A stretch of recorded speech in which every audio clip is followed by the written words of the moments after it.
Hey, welcome to Homestead Healthy. We're Bob, and Beth. and today we're talking about pickled watermelon rinds.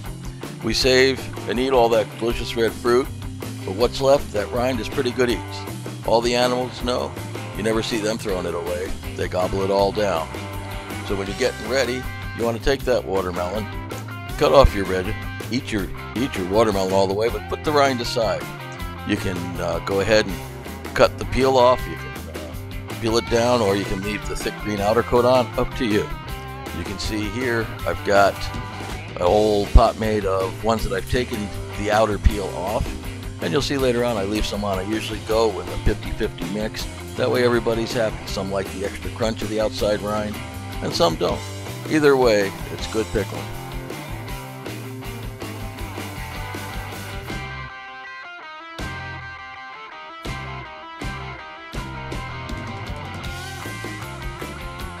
So go ahead, get yourself a good saucepan and start with 1 cup of sugar. Pour your sugar into the saucepan.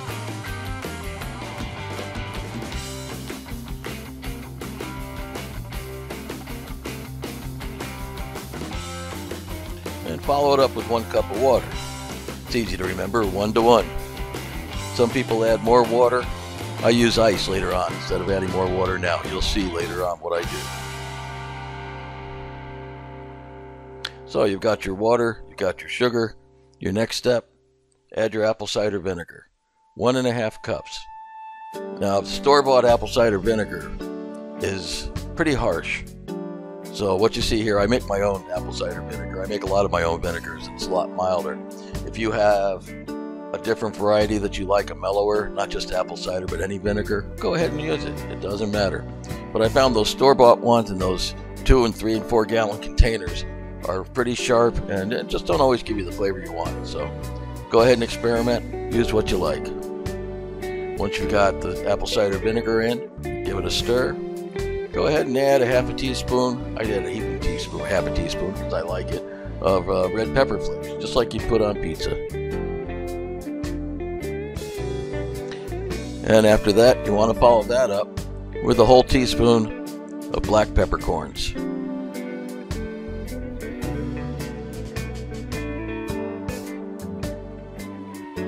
And just give it a quick stir. It doesn't matter at this point. And of course, can't really pickle without salt. I add 3 tablespoons of any salt you have. I don't like iodized, but that's up to you. I use sea salt, pickling salt, kosher salt here. Just 3 tablespoons.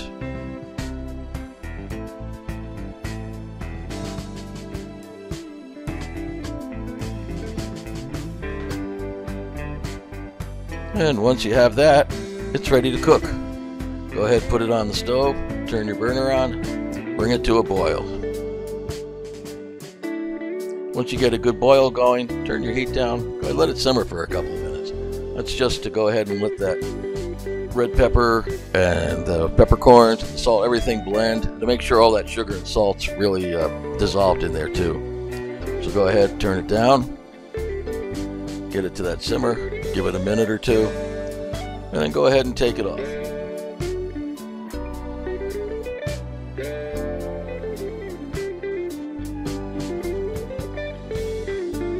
So take it off the burner, start to let it cool a little bit, and then go ahead and I add a heaping cup of ice. That gives you that extra half a cup of water that some people put in at the beginning.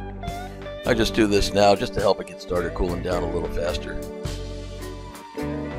But again, let the ice sit, let the mix sit for a while until it's cool enough for putting into your jars. I've never tried this canning, so I'm not sure how a water bath would work with it. They don't last long enough in this house. So I just normally just fill them up in a sterilized jar and add the mix and let them sit for a couple of days in the refrigerator and they're ready. I may this fall go ahead and try canning.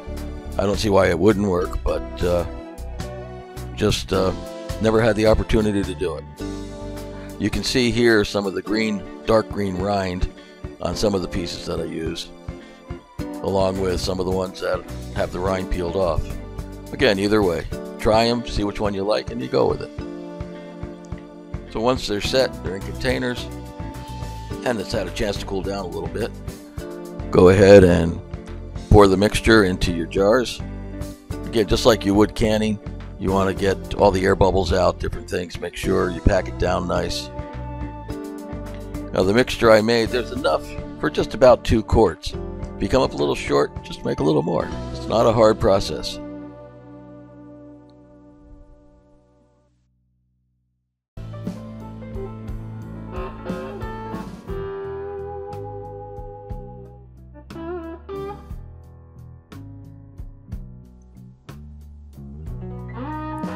And once you've got them both poured, go ahead. If you're using good canning jars, they should be airtight, watertight.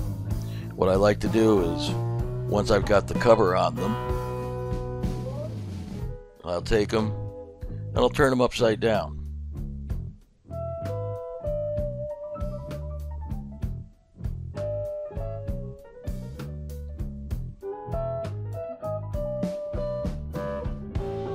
And why, people ask? Well, the ones on the top are the ones I'm going to eat first, and I want to make sure they get the most pickling juice at the beginning. So for the first 24 hours, I'll leave them upside down in the refrigerator. That way I know those ones, when I first open the jar, are going to taste good. So there we go, 24 hours later, I've got pickles. You can see some have the rind, some don't, but they're all good.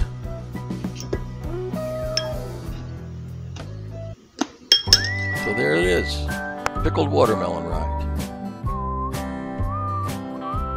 So that about wraps it up for another episode of Homestead Healthy.